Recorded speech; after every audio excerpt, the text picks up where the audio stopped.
but just what you are, a peaceful star. Remember, a Hallmark card when you care enough to send the very best.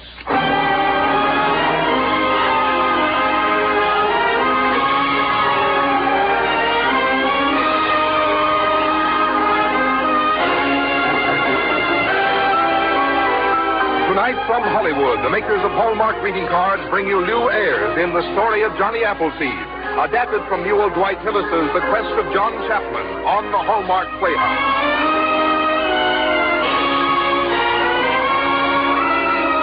Each week, Hallmark brings you Hollywood's greatest stars in outstanding stories chosen by one of the world's best-known authors, the distinguished novelist, Mr. James Hilton.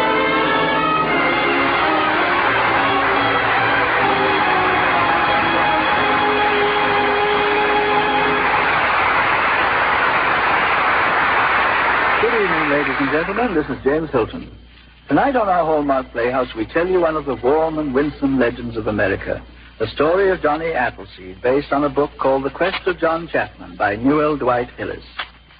This legend, one of the most delightful in the folklore of any country, has all the charm of springtime and early morning, of youth, of hope, of innocence.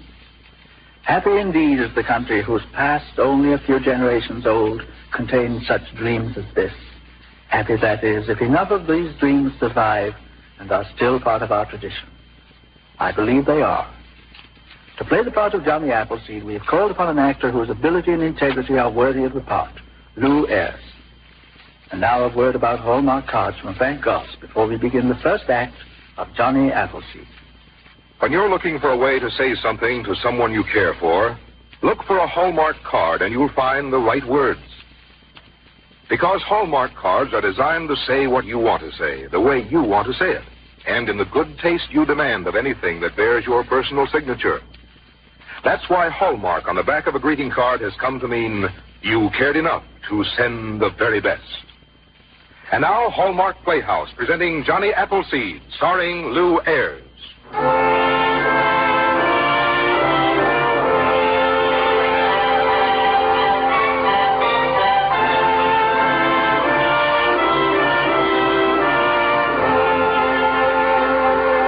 It was springtime, not only of the year 1788, but the springtime of our new nation. Already there was excited talk of opening the West, which meant then the western part of New York and Pennsylvania. It was chiefly the young and the poor who talked and dreamed, like John Chapman, and the older and richer who held back, like Dorothy Duran's father. Dorothy! Dorothy! Yes, Father? I wish to see you at once. She knows of my plan, Mr. Durand, and she approves. And why should she not? She's still a child. She knows nothing of the world, let alone the wilderness beyond the Alleghenies. Mr. Durand. Consider this, sir. In place of a comfortable home, her church, her friends, the society of refined people, what could you offer her? Well, Only a simple cabin in the forest. Hard work, hard winters, wild animals and hostile Indians. And one thing more, Father. The most important. His love. Wherever John is, there is my happiness. It is a poor sort of love, Mr. Chapman, that asks so much of a woman. I'm not here to argue that, sir. But I've talked to trappers returning from the West, and they say the soil beyond the mountains is deep and fertile. The summers are longer, the frosts come later. The land waits only for men to tame it and farm it. And to die at the hands of the Indians. Well, that will depend on us, sir. Personally, I believe the Indians will welcome a new kind of white man. A better kind that goes to them without threats, without fear, in friendship. Then go, if you will, but you go alone. Father! Mr. Durand. Dorothy, you are my only child, my only living kin. I will not lose you. I cannot consent to your marriage. Then I'm sorry, sir. We shall marry without it. Will you? You forget that the law is with me. Dorothy must obey my wishes until she is of age. Therefore, I forbid the marriage, and I further forbid her to see or otherwise communicate with you from this day forward. Good day, Mr. Chapman.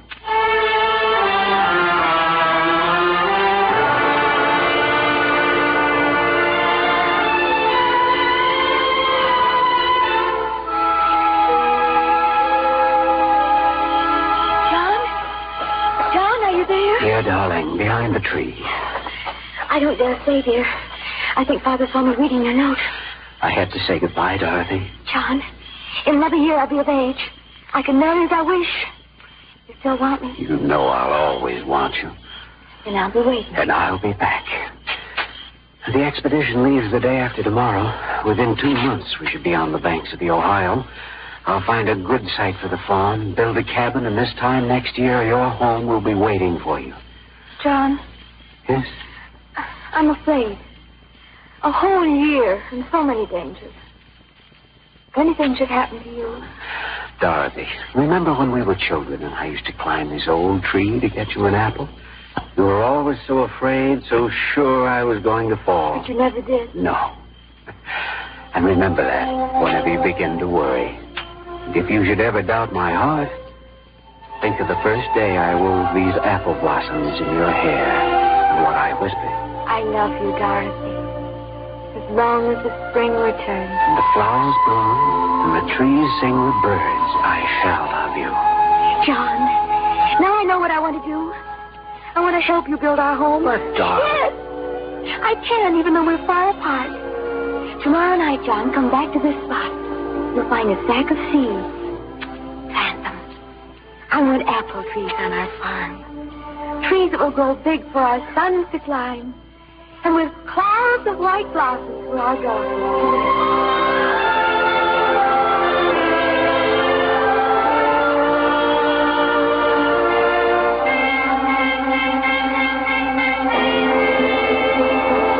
The caravan for the West was pitifully small.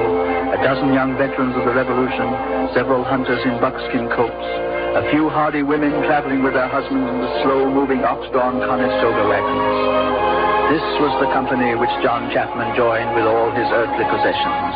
A horse, a gun, an axe, a knife, and one bag of Appleseed.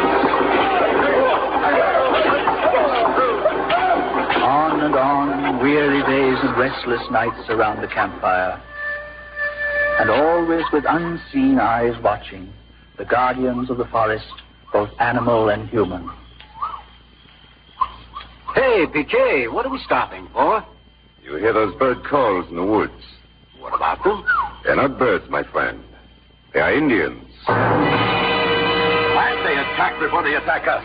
Our guns are better than their arrows if we use them in time. No, Ralph. No, we come in peace. There have been enough Indian wars. I've already talked to their chief. I paid them. There'll be no trouble. You paid them.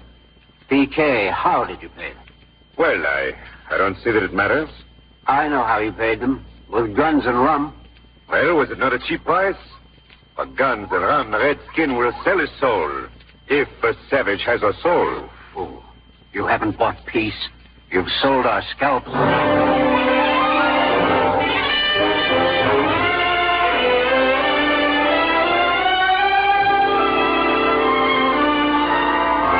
PK had reason to remember John's words, but that was still in the future. Meanwhile, the caravan lumbered on over the summit of the Alleghenies and finally down to the north bank of the Ohio. There, the party scattered to choose their individual farm sites. Hi, Johnny. Well, oh, it's good to see you. Hey. What are you digging there? I'm planting apple seeds. Apple seeds? Mm-hmm. And after that, tomatoes and vegetables. Didn't realize I had all kinds of seeds in this bag. John, who cares about growing stuff? We can eat our fish and game. We got to get our cabins up. Well, the planting season's almost over, Ralph. The seeds can't wait, but the cabin can. You really are a farmer, aren't you? Oh, no. Just a man who made a promise.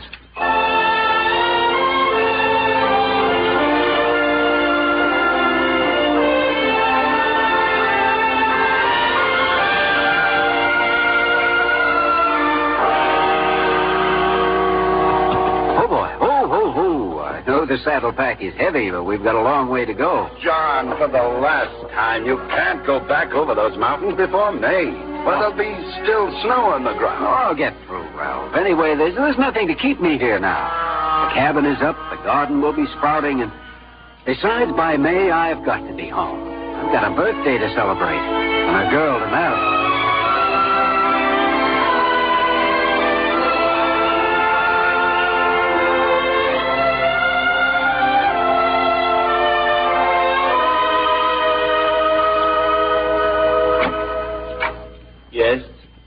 evening, Mr. Durand. John. I suppose you're not very happy to see me, sir, but a whole year has passed, and You were wrong, my boy. I was angry with you once, but now I'm glad you're here. I prayed you would get back in time. You prayed? Mr. Durand, I don't... Please, come in, John. Oh, what's happened? Tell me. Last month, Dorothy came down with a fever. For days, we've expected her to go at any moment. Oh, no. But something has kept her here. John? Dorothy. Oh, darling. I've been waiting so long. So terribly long. I'm here now, dear, and everything's going to be all right. You're going to get well. I don't know. Dorothy, you've got to. You've got to fight for me, for us, for our home. And our garden? Oh, yes, I planted the Appleseed. We'll have an orchard of beautiful trees, and you'll rest in the shade. Now, how we've blossoms through your hair, just as we used to do. I'm sorry, John. So sorry. Listen to me, Dorothy. Take my hand and let me help you see the wonderful days ahead. There's our cabin, our home, and a wide meadow around it. And a river flowing past, the orchard in bloom, apple trees growing big for our sons to climb. Remember how you said that? With clouds of white blossoms for our daughters to wear. Can't you see it, darling? Can't you? Dorothy?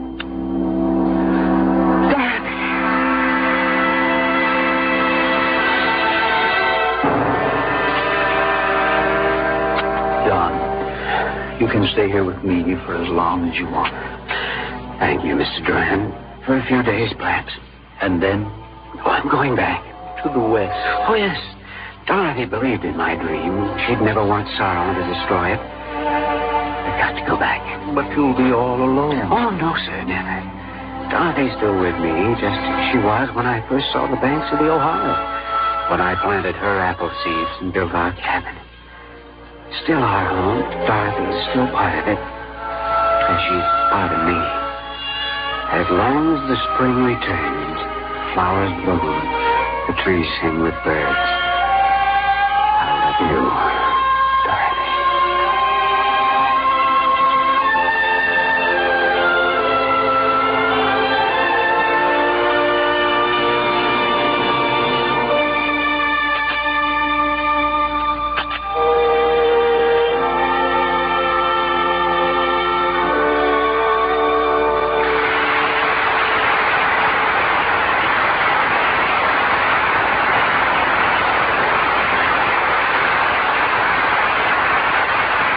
In just a moment, we'll return to the second act of Johnny Appleseed, starring Lou Ayres.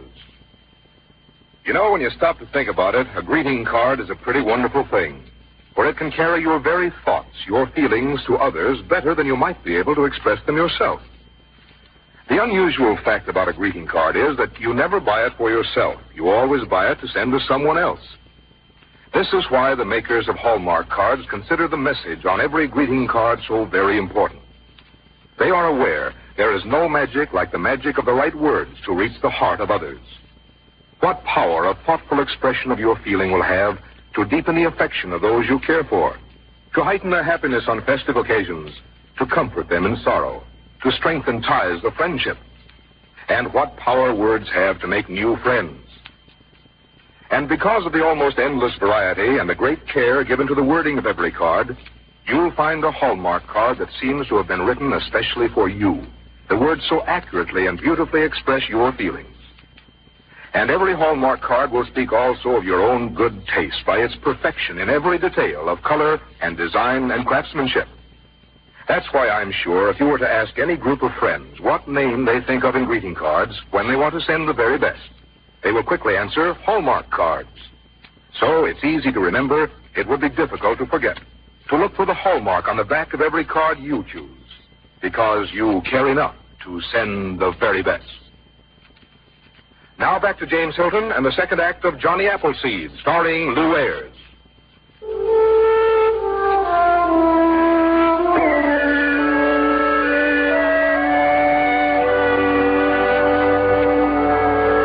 one heart had stopped beating, and with its silence, John Chapman was to return to the West.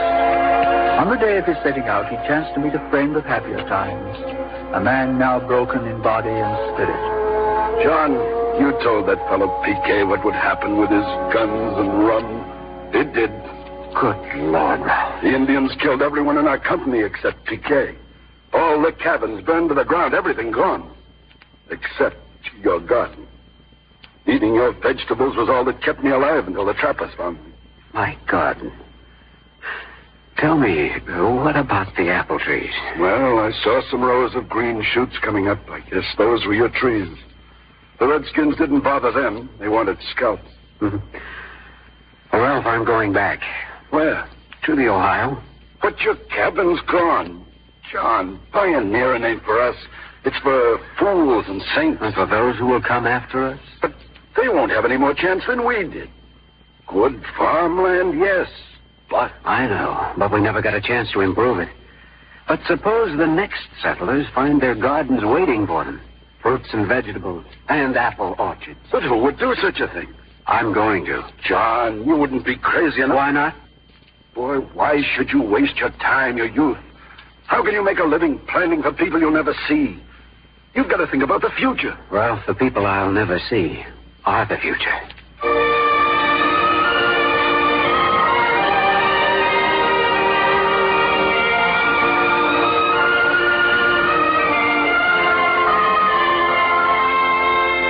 I tell you, I'm not yawning. I was out scouting ahead of the wagons, and this fellow come out of the woods leading 2 pack horses loaded with sacks of seed. Yes, Appleseed. He told me if we'd keep on the trail 3 days more, we'd find our home site with a garden already growing.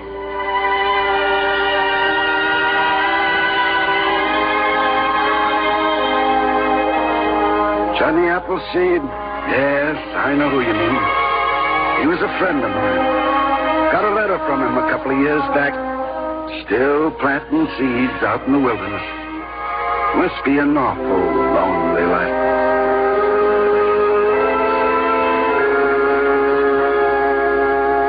Lonely? Who could be lonely in God's great garden? His stars light my nights. His woods are my shelter. His animals my friends. You understand, don't you, Jonathan?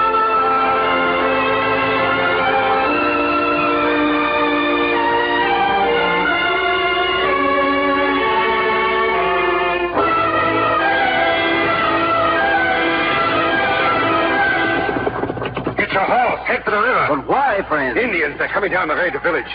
Stop scraping around in the dirt. Run for it. Hold on, don't we know each other? Of course, you're Piquet. All right, it's your scalp, not mine. I'm getting out of here. Wait a minute.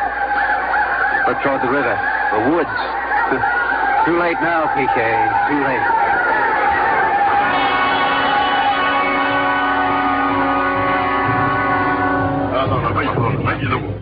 Chapman, where did they take you? What did they say? She's giving orders to torture us. Bloodthirsty devils. Piquet, give me your medicine kit. Medicine kit? What for? You saw how the braves had to help the chief off his horse. He's a very sick man. What? You would help that murdering savage. Don't you know that My friend, the world is too ready to return evil for evil. And the result is only more evil.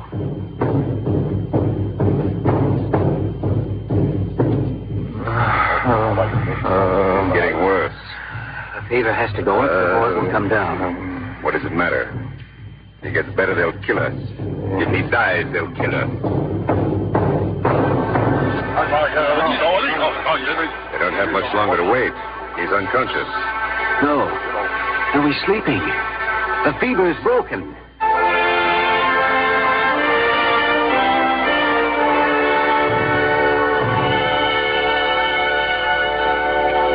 You, white man. Yes.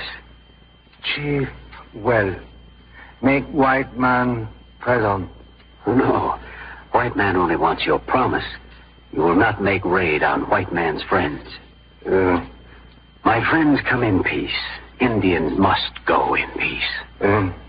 Indian think all white men bad. You not bad. You good. Then friends good. Indian go back to teepee. Thank you. I Piquet. Get on your horse. Gladly. I'm not stopping till I reach the Ohio. And don't stop there. The West has no place for you and your rums and guns and cheating. Just keep going. Well, what about you? Aren't you coming? Later. Later, I want to rest. Rest. Tired. So tired. So dizzy. Fever. The chief had it. Now it's me. No medicine. All gone. Oh, the sun. Burning into my eyes. Burning me up. John? Who's there? Who's calling? John. John, my darling. Dorothy. Oh, don't go. Don't go. We're going to be married. Dorothy is my only child. I shall not lose her. I cannot consent to your marriage. Dorothy. You can't go back, John. You'll be all alone. Oh, no. Oh, never. Did you see her? Apple blossoms in her hair. I planted the trees, Dorothy, for you. Thousands and thousands. For my seeds. Where are my seeds? I'm not done. I've got so much to do.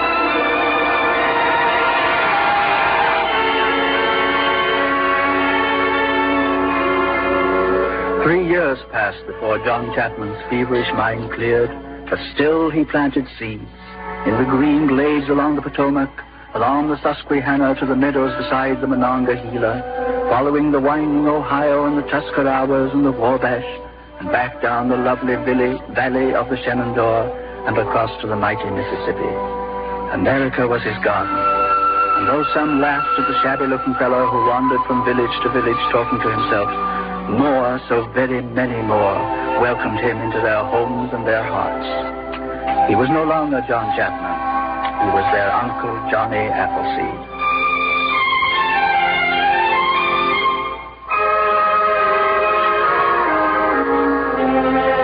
I've brought you a new kind of apple, ma'am. Grafted it with the wild apple of the woods. How are my trees? Are they all right? Can I prune them now? Yes, my time is past. 1,000 orchards link arms together. There are villages and towns and cities, steamboats on the rivers, railroads are coming. I'm no longer needed. Yet I'm like one of my old apple trees, dying at the top, still sending out one last green shoot from the roots. I want to plant one more orchard, farther west, in the wilderness.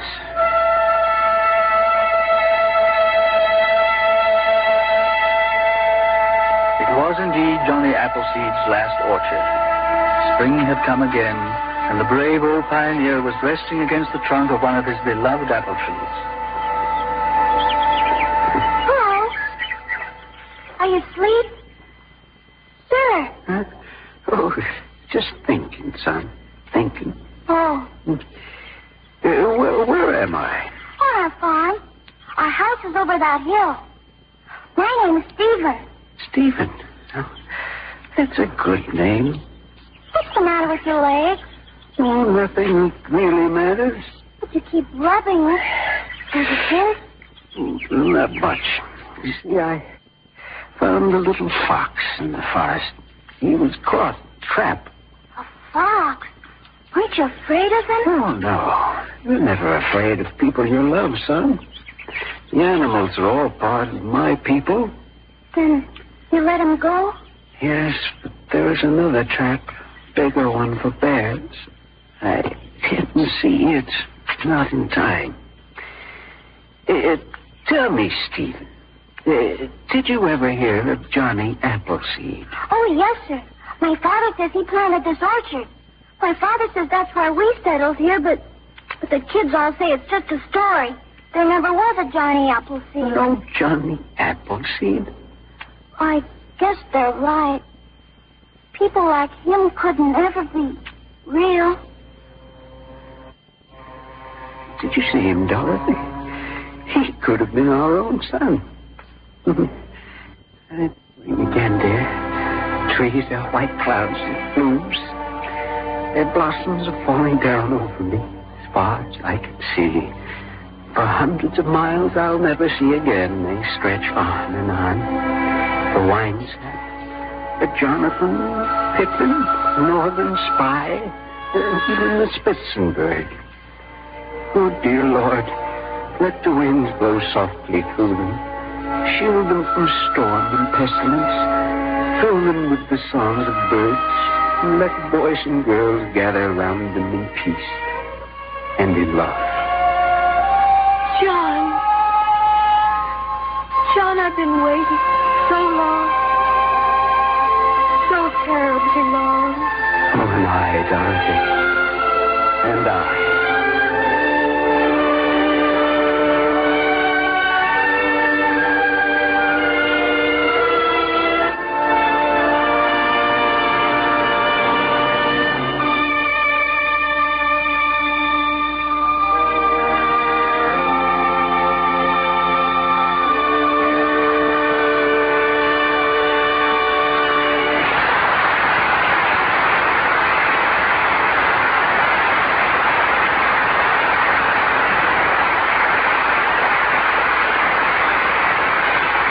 As the curtain falls on our show tonight, the lights in the Hallmark Playhouse will be dimmed until next September, when we'll return at the same time and on the same station. The makers of Hallmark cards hope you have enjoyed these radio adaptations of outstanding stories as much as all of us have enjoyed these weekly visits into your home. Thank you for tuning us in. We hope your summer is a happy and restful one, and hope on those occasions when you want to send your thoughts across the miles, across the years, or even across the way, you'll remember Hallmark cards. Here again is James Hilton.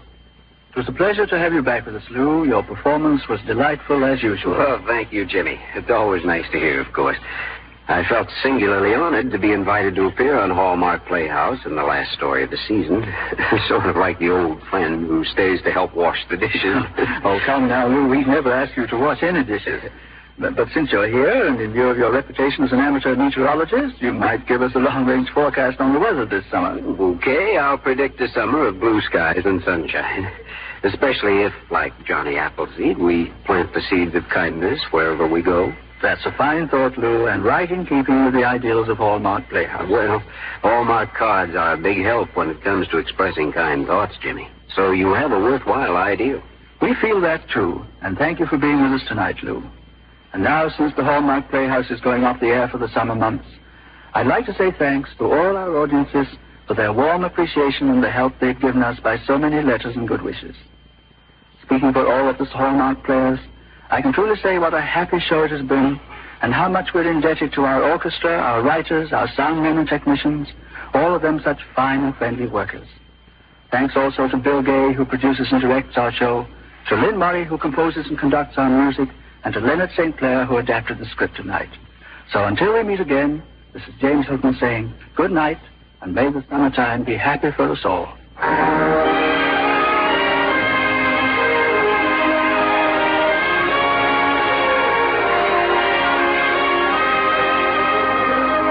Look for Hallmark cards that are sold only in stores that have been carefully selected to give you expert and friendly service. Remember Hallmark cards when you care enough to send. The role of Dorothy tonight was played by Lorene Tuttle. Polly Bear was William Durand, Gerald Moore, P.K., Ted DeCourt, Ted Osborne, the Indian chief, and the child was played by Barbara Jean Wong.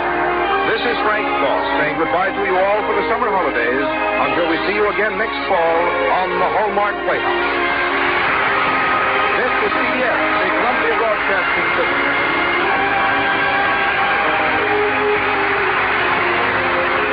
This is KMBC, Kansas City, Missouri.